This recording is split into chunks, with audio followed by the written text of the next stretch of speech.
چیزیں جو ہیں وہ اچھی اس دور میں آئی ہیں، ان میں سے ایک عربی زبان کا پڑھنا پڑھانا سیکھنا سکھانا ہے۔ قرآن مجید کا پڑھنا پڑھانا، اس کے دروس، اس کا سمجھنا، یہ ایک پازیٹیو ایڈیشن ہونا چاہیے تھا۔ یہ قرآن مجید کی باقاعدہ تلاوت کا قائم مقام نہیں بننا چاہیے تھا۔ تو اب الحمدللہ ایک کورس آپ مکمل کر رہے ہیں، اور مجھے یقین ہے کہ جیسا کہ تاثر ابھی سامنے آیا کہ اب قرآن مجید پڑھا جا رہا ہو، قرأت ہو رہی ہو، نماز کے اندر بھی، جمعے کے خطبے میں بھی اب کچھ سمجھ آنے لگا ہے، تو اس سمجھ کا جو حاصل ہونا چاہیے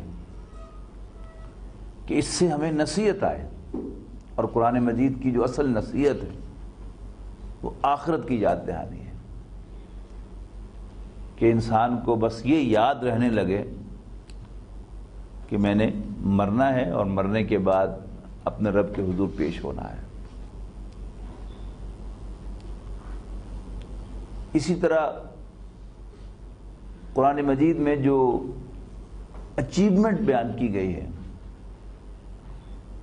وہ اللہ تعالیٰ کی طرف سے کلمہ مغفرت ہے، اور انسان کو ساری کی ساری جد و جہد پڑھنے پڑھانے کی ہو، دین پر عمل کرنے کی ہو، دین کے لیے وقت لگانے کی ہو، اسی طرح اللہ کے راستے میں جہاد کرنے، جنگ کرنے اور اللہ کے راستے میں جان دینے کی ہو،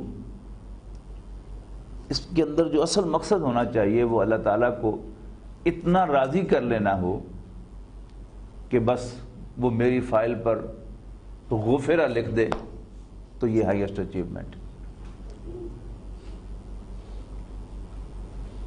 تو قرآن مجید کی ریگولر تلاوت، اس کو اپنے معمول میں سے اگر نکل گئی ہے تو واپس لے آئیں، اور اگر ابھی تک معمول میں نہیں آئی تو اس کو معمول میں لے آئیں۔ انسان کی زندگی میں جو تبدیلی ہے وہ اسی سے آتی ہے۔ انسان قرآن مجید کے ساتھ ٹیونڈ جو ہے وہ اسی صورت میں ہوتا ہے، یعنی جب آپ ترجمے کو پرسو کرتے ہیں تو آپ ٹاپکس کے حساب سے اپنے چوائس کے اعتبار سے مضامین کو سمجھتے ہیں، اور ظاہر ہے کہ جب انسان خود کسی چیز پر غور و فکر کرتا ہے تو اس میں اس کی سبجیکٹیوٹی، اس کا اپنا مائنڈ جو ہے وہ ضرور اس میں شامل ہو جاتا ہے۔ اللہ تعالیٰ کا کلام وہی ہے کہ جو عربی کے اندر ہے، اسی کی ترتیب جو ہے وہ اللہ تعالیٰ کی ترتیب ہے۔ اس میں کوئی مضمون کتنی دفعہ ریمائنڈ کرایا گیا ہے، یہ اللہ تعالیٰ کی خاص جو حکمت ہے وہ اس کے مطابق ہے۔ کوئی بات، کسی بات کی نصیحت کتنی دفعہ کی گئی ہے وہ اللہ تعالیٰ کی اس حکمت کے مطابق ہے، اور وہ انسان کو اللہ تعالیٰ نے جو تخلیق بخشی ہے اس کی عین مطابق ہے۔ انسان بھول جاتا ہے تو نہ صرف یہ کہ ایک دفعہ انفارمیشن دے دی گئی کہ قیامت آئے گی، بلکہ قرآن مجید کے کسی بھی ٹیکسٹ کے اندر، کسی بھی مصحف کے اندر شاید ہی کوئی ایسا صفحہ آپ کو ملے گا جس میں آخرت کا ذکر نہ ہو۔ یہاں تک کہ قرآن مجید میں جہاں اللہ تعالیٰ کے علم کا تذکرہ ہوتا ہے وہ بھی اصل میں ایک ڈانٹ ہوتی ہے کہ میں دیکھ رہا ہوں، خبر لوں گا تمہاری، میں حساب لوں گا میں تم سے۔ تو قرآن مجید کو پڑھتے ہوئے کوئی حرج نہیں اس میں کہ آپ محسوس کریں کہ جی اگر انسان تسلسل کے ساتھ ٹیکسٹ پڑھتا ہے، قرآن مجید کا تلاوت کرتا ہے تو توجہ نہیں رہتی، نہ رہے۔ اگر قرآن مجید پڑھتے ہوئے چند سیکنڈ کے لیے بھی اگر آپ کی توجہ ہوگی تو وہ آپ کے لیے زیادہ ایفیکٹو ہوگی۔ خاص طور پر قرآن مجید پڑھتے ہوئے اگر کہیں آپ کو واقعتاً کوئی ایسا نقطہ ملے کہ جو آپ کی زندگی پر اثر انداز ہو تو اس کو پڑھنے کا آپ کو زیادہ لطف آئے گا، یعنی باوجود بجائے اس کے کہ آپ کسی کا مقالہ پڑھ رہے ہوں، کسی کا ترجمہ پڑھ رہے ہوں، اپنے چوائس کا کوئی مضمون جو ہے وہ قرآن مجید کے اندر سے ایکسٹریکٹ کر رہے ہوں، پھر اس پر آپ خطاب فرما رہے ہوں، اس کا اپنا ایک یعنی مزہ ہے، اور یہ مزہ جو ہے بعض اوقات انسان کو قرآن مجید کی ہدایت سے دور لے جاتا ہے، یعنی انسان ایک اچھا مقرر بن جاتا ہے، پھر اس کی جو اصل ہے وہ یہ ہو جاتی ہے کہ میں کیسے اچھے سے اچھا کوئی آرگومنٹ جو ہے وہ لوگوں کے سامنے پیش کر دوں، خواہ اس میں لوگوں کی ہدایت ہی کیوں نہ مقصود ہو، میں کیسے کوئی نیا نقطہ جو ہے وہ پریزنٹ کر دوں، میں کیسے کسی مضمون کو اچھی طرح پریزنٹ کر دوں، یعنی ایک استاد کے لیے، ایک مدرس کے لیے، ایک وائز کے لیے یہ کرنے کا کام ہے، یعنی اسے اپنے میتھڈ آف ٹیچنگ کو امپروو کرنا چاہیے، بہتر سے بہتر ایگزامپلز لانی چاہیے، اسے اپنی تقاریر کے اندر اپنی گفتگو کو زیادہ سے زیادہ لوگوں کے لیے انڈرسٹینڈیبل بنانا چاہیے، یہ کرنے کا کام ہے۔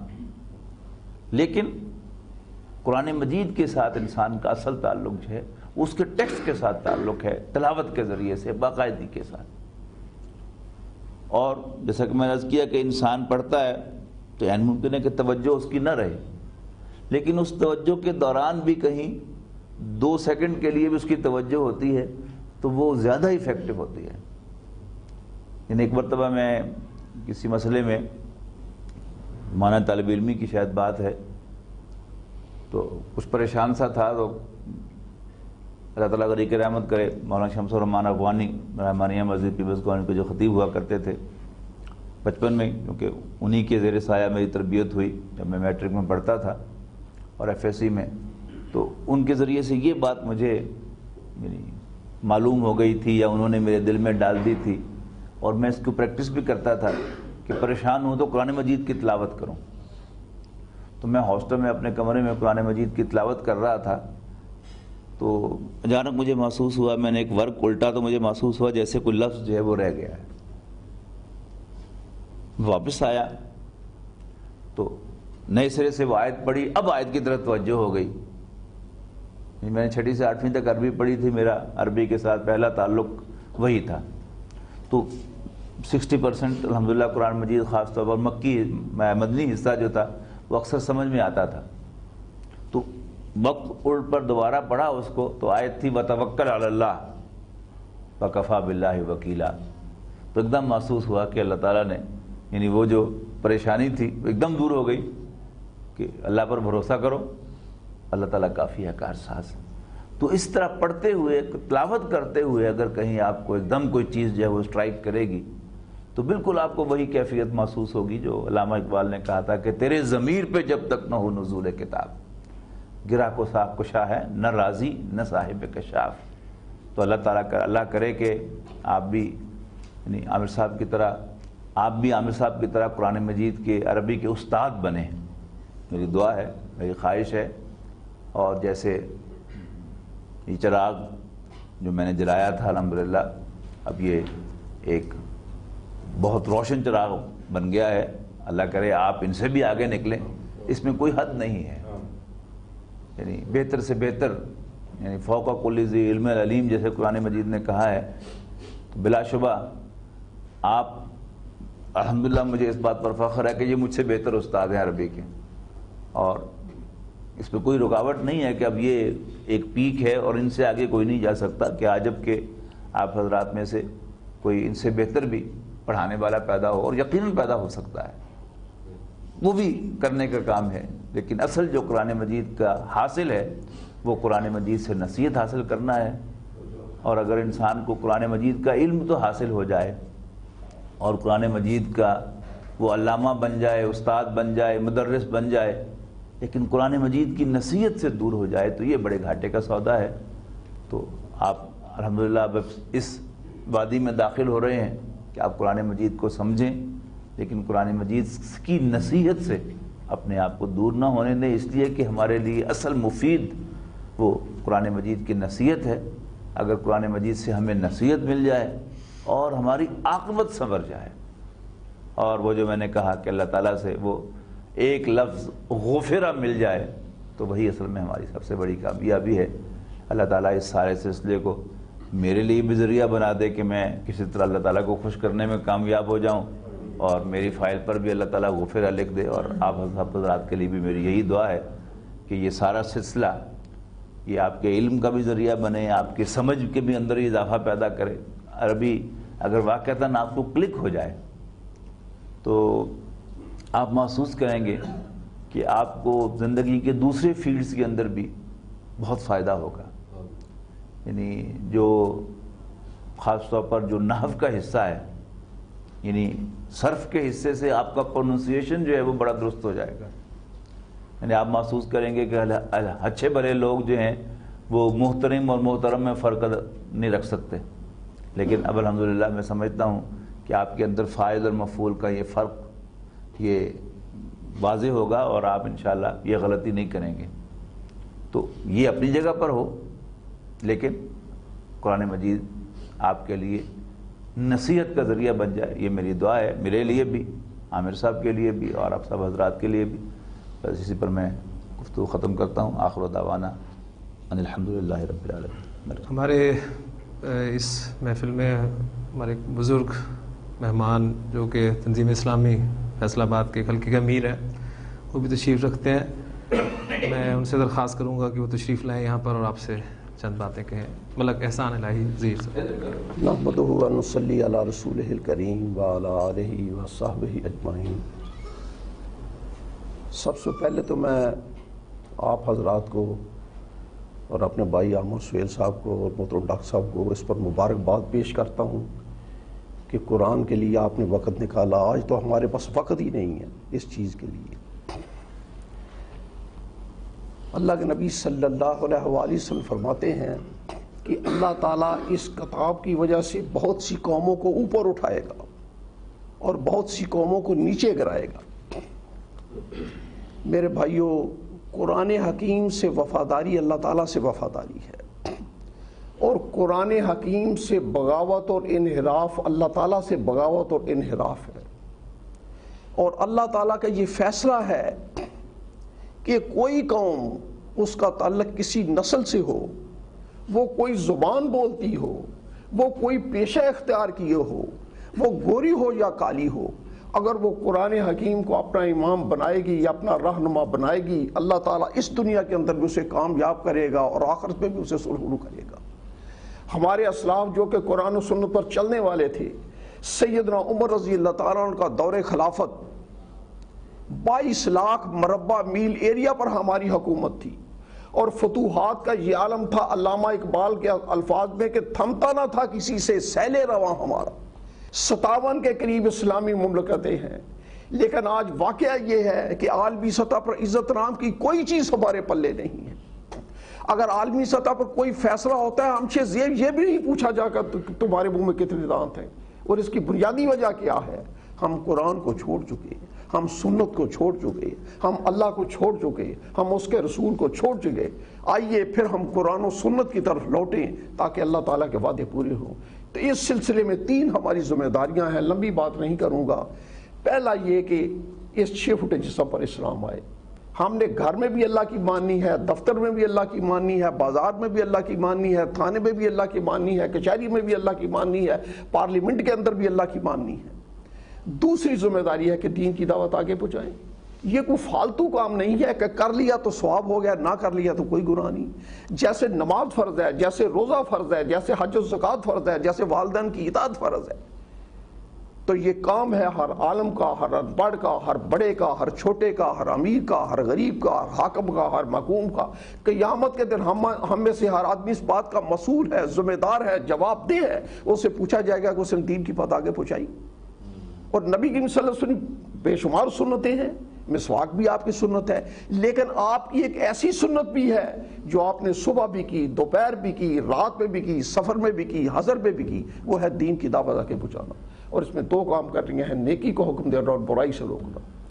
اور تیسری اور آخری ذمہ داری وہ کیا ہے؟ فرمایا یا ایھا المدثر قم فانذر وربک فکبر۔ اے نبی صلی اللہ علیہ وآلہ وسلم اٹھیے، کمر بستہ ہو جائیے، اور وہ جو لوگ خواب غفلت پہ پڑے سوئے ہیں انہیں جگائیے اور انہیں بتائیے کہ یہ دنیا تو روکھا سوکھا کھا کر بھی گزر جائے گی، جھوٹا موٹا پہن کر بھی گزر جائے گی، کسی جھونپڑی میں بسیرا کر کے بھی گزر جائے گی، بلکہ فٹ پاتھ پر بھی پڑے گزر جائے گی، لیکن وہ زندگی ثم لا یموت فیہا ولا یحیا، وہاں اگر دوست کی مرنا چاہے گا مر بھی نہ سکے گا، اور اس زندگی کی تیاری یہیں سے کر کے جانا ہے۔ آگے فرمایا وَرَبَّكَ فَكَبِّرْ، اپنے رب کو بڑا کرو۔ میرے بھائیو آپ کہیں گے کہ اللہ تعالیٰ تو ہے ہی بڑا، ہم اس سے بڑا کیا کریں؟ میرے بھائیو اللہ تعالیٰ کی ذات عالی تو ہے تو بڑی، لیکن آج اس کی بڑائی مانی نہیں جا رہی۔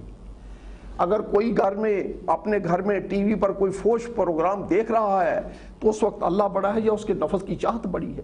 اللہ تعالیٰ کو تو اس نے بالفعل چھوٹا کر دیا۔ اگر کوئی سود سے کاروبار کر رہا ہے، آپ اسے کہتے ہیں آپ کا یہ کام غلط ہے، وہ کہتا ہے جی رواج چل رہا ہے، سارے کر رہے ہیں۔ گھر میں نفس کی چاہت بڑی ہے یا رواج بڑا ہے؟ سپریم کورٹ میں چلے جائیے، ملک کی سب سے بڑی عدالت، وہاں ایک کیلنڈر پہ لکھا ہے اللہ اکبر۔ جج صاحب سے پوچھیے اس کے کیا معنی ہے، وہ کہیں گے اس کے معنی اللہ سب سے بڑا ہے۔ آپ ان سے اگلا یہ سوال کیجیے جج صاحب یہ جو ہستی سب سے بڑی ہے جس کا نام کیلنڈر پہ لکھا ہے، کیا آپ اس کے قانون کے تحت فیصلے کرتے ہیں؟ وہ کہیں گے نہیں حضرت یہ تو کیلنڈر پہ لکھا ہوا بڑا قانون تو انگریز کا چل رہا ہے۔ اب پورے سلسلہ کرام کو جوڑیے، گھر میں کون بڑا؟ گھر میں تو ہمارے نفس کی چاہت بڑی ہے، اللہ تو بڑا نہیں ہے۔ بازار میں تو رواج بڑا ہے، اللہ تو بڑا نہیں ہے۔ سپریم کورٹ میں تو انگریز کا قانون بڑا ہے، اللہ تو بڑا نہیں ہے۔ رسول اللہ صلی اللہ علیہ وسلم کو فرمایا گا وَرَبَّكَ فَكَبِّرْ، اللہ کو بڑا کرو، اس کا جھنڈا اونچا ہو، اس کا کلمہ سر بلند ہو، اس کا دین قائم ہو، اس کی حکومت قائم ہو، اس کے قانون کا نفاذ ہو، اس کی کبریائی کا نظام نافذ ہو، اس کی بڑائی کو تسلیم کیا جائے۔ اور یہ کام کیسے ہوگا؟ یہ کام ہوگا رسول اللہ صلی اللہ علیہ وسلم کے طریقے پر۔ فرد واحد سے دعوت کا آغاز، قولوا لا الہ الا اللہ تفلحوا، لوگوں ایمان لاؤ فلاح پاؤ گے۔ صحابہ ایمان لا رہے ہیں، ہمارے پڑھ رہی ہیں، بات آگے پہنچ رہی ہے۔ ہجرت کا حکم آیا، جب 313 مجاہد آپ کے پاس جمع ہو گئے تو غزوہ بدر کی شکل میں اس وقت کے باطل کے ساتھ ٹکرا دیا۔ جال حق وزاق الباطل ان الباطل کان زہوقا، حق آیا اور بدل چلا گیا اور باطل جانے والا ہے۔ میرے بھائیو آج اسی انداز سے ایک ایسی تاریخ اٹھے جس میں 4 لاکھ 5 لاکھ سرفروش ہو، جن کی بنیادی صفت یہ ہو کہ ان کے جسموں پر اسلام ہو، نعرہ بازی والا اسلام نہیں۔ دوسرا یہ کہ وہ دین کی دعوت آگے پہنچانے والے ہوں، پھر وہ باطل کی آنکھوں میں آنکھیں ڈال کر بات کرنے والے ہوں، وہ میدان عمل میں نکلیں، وہ ٹی وی اسٹیشن کے سامنے پہنچے، وہ بینک سکیر میں پہنچے، وہ حکومت وقت سے کہیں، کسی کو گالی نہیں دیں گے، کسی کی توہین نہیں کریں گے، کوئی سٹریٹ لائٹ نہیں توڑیں گے، کسی بینک کو آگ نہیں لگائیں گے۔ حکومت والوں تمہاری حکومت تمہیں مبارک۔ ہمارا مطالبہ یہ ہے یہ جو سود اللہ اور اس کے رسول کے خلاف اعلان جنگ ہے اسے ختم کرو۔ یہ جو ملک کے اندر اریانی اور فحاشی چل رہی ہے اور تم نے عورت کو ننگا کر کے چوراہے کے بیچ کھڑا کر دیا، اسے ختم کر دو، ہم نہیں چلنے دیں گے۔ یہ زبردست کا زیر دست پر ظلم ہے، اسے ختم کرو، ہم نہیں چلنے دیں گے۔ میرے بھائیو اگر وہ ہماری بات مان لے تو ہم اپنے گھروں کو واپس آ جائیں گے۔ لڑائی جھگڑا ہمارا مقصود نہیں ہے، ہمارا مقصود کیا ہے؟ لِتَكُونَ كَلْمَةُ اللَّهِ هِيَ الْعُلْيَا، اللہ کا کلمہ سربلند ہو۔ لیکن اگر وہ ہماری بات نہ مانے تو ہم کہیں گے، ہم کسی کو کچھ نہیں کہیں گے، لیکن اللہ اور اس کے رسول کی نافرمانی نہیں ہونے دیں گے۔ اور میرے بھائیو یہ سن لیجئے کہ دنیا میں ٹھکانے دو ہی تو ہیں آزاد منش انسانوں کے، یا تخت جگہ آزادی کی یا تختہ مقام آزادی کا۔ اور مقتل میں کوئی جس دھج سے گیا وہ شان سلامت رہتی ہے۔ یہ جان تو آنی جانی ہے، اس جان کی کوئی بات نہیں۔ اور گر بازی عشق کی بازی ہے، جو چاہو تو لگا دو ڈر کیسا۔ اگر ہمیں اللہ تعالیٰ سے صحیح معنوں میں محبت ہے، اگر ہمیں رسول اللہ صلی اللہ علیہ وسلم سے صحیح معنوں میں محبت ہے، اگر ہم دودھ پینے والے مجنو نہیں ہیں، خون دینے والے مجنو ہیں، تو فرمایا گر بازی عشق کی بازی ہے، جو چاہو لگا دو ڈر کیسا۔ گر جیت گئے تو کیا کہنا، ہارے بھی تو بازی مات رہی۔ میرے بھائیو واقعہ یہ ہے اگر اس راستے میں ہماری جان بھی کام آ گئی، اللہ جانتا ہے یہ خسارے کا سودا نہیں، یہ نفع کا سودا ہے۔ اور فرمایا رسول اللہ صلی اللہ علیہ وسلم نے لَوَدِدْتُ أَنْ أُقْتَلَ فِي سَبِيلِ اللَّهِ ثُمَّ أُحْيَا ثُمَّ أُقْتَلَ ثُمَّ أُحْيَا ثُمَّ أُقْتَلَ۔ میرا یہ دل چاہتا ہے کہ اللہ کے راستے میں شہید کیا جاؤں، پھر زندہ کیا جاؤں، پھر شہید کیا جاؤں، پھر زندہ کیا جاؤں، پھر شہید کیا جاؤں۔ اور فرمایا جسے موت آئی اس حال میں نہ تو اسے شہادت کی موت نصیب ہوئی، نہ اس کے دل میں شہادت کی آرزو تھی، اس کی موت ایک قسم کے نفاق پر واقع ہوئی۔ میرے بھائیو ایک وقت آئے گا میں اور آپ بھی قبر کے گڑھے کے اندر ڈال دیے جائیں۔ کہاں گیا سکندر اعظم، کہاں گیا ایوب خان، کہاں گیا یحییٰ خان، کہاں گیا ذوالفقار علی بھٹو؟ یہ ہماری دینی ذمہ داریاں ہیں۔ اب علامہ اقبال کا ایک شعر سنا کر بات کو ختم کروں گا۔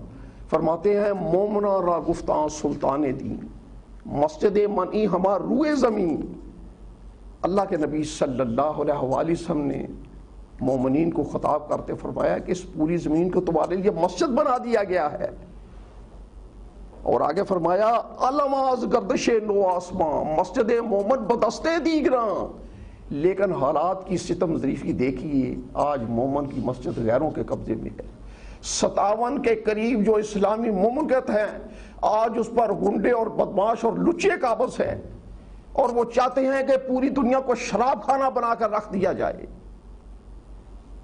لیکن ایک مسلمان کی شائز ہے کہ اسے مسجد بنائے۔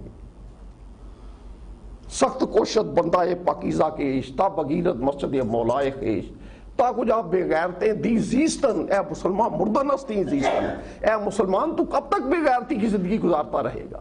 ایسے جینے سے تو مرنا بہتر ہے۔ تو میرے بھائیوں، کرنے کا کام یہ ہے کہ جس کام کے لیے اللہ کے نبی صلی اللہ علیہ وسلم نے اپنی پوری زندگی لگا دی وہ تھا دین کے غلبے کی جدوجہد، بس یہ کام کرنے کا ہے۔ اللہ تعالیٰ مجھے بھی اس کی توفیق دے اور آپ کو بھی توفیق دے۔ وآخر دعوانا ان الحمدللہ رب العالمین۔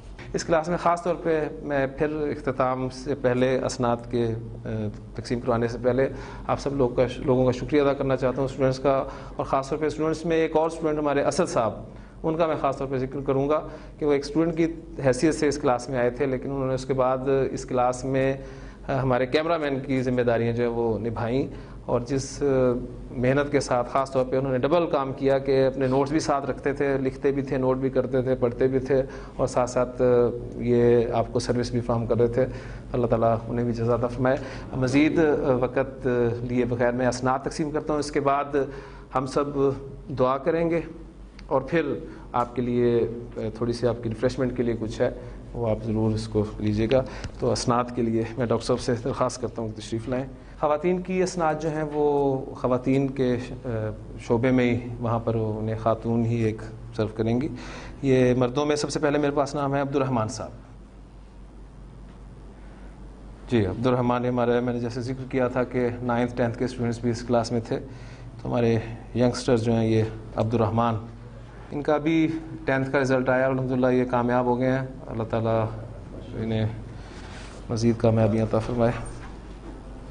محمد افضل صاحب، محمد نصیر خان صاحب، محمد اکرم صاحب، چند سلطان صاحب، سرفراز حسین صاحب، عامر علی صاحب، محمد فرحان اکرم صاحب، امان اللہ صاحب، کامران موسیٰ،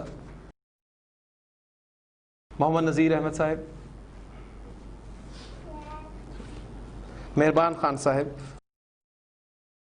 خادم حسین، ایوب خالد صاحب، محمد شرجیل اسلم صاحب، باؤدین صدیقی صاحب، اسد رحمان صاحب۔ نذیر احمد صاحب سے میں درخواست کروں گا تشریف لائیں، ہمارے ریگولر اسٹوڈنٹس۔